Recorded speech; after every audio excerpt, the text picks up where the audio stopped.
ከፕሮጀክት አፈጻጸም ጋር የነበረን ችግር ምንድነው? ገንዘቡን ይዘው የሚጠፉበት ሁኔታ አመታት ቀርቶ በወራት ፕሮጀክቶችን የማጠናቀቅ ደረጃ ላይ እንዴት ነው በዚህ ፍጥነት ልንደርስ የቻልነው? በጥሻ ተሸፍነው በውሃ ውስጥ ሆነው ያገኘናቸው በርካታ ፕሮጀክቶች አሉ።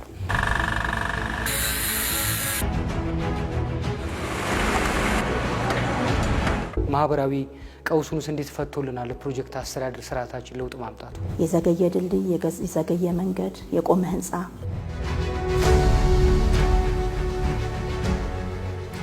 የፕሮጀክት አፈጻጸም ሂደትን ለማሻሻል የወሰዳችኋቸው የሪፎርም ስራዎች ምንድን ነው የሚመስሉት? በኋላ በማይመለስበት ደረጃ በማህበረሰባችን ውስጥ የስራ ባህል ተለውጧል። ብዙ ፍላጎቶች፣ ብዙ የልማት ጥያቄዎች አሉና ከተማና ተቋም መሪውን ነው የሚመስለው። በፍጥነት የሚሰሩ የፕሮጀክት ስራዎች የጥራት ችግር ይኖርባቸው ይሆን የሚል ጥያቄ ይነሳል።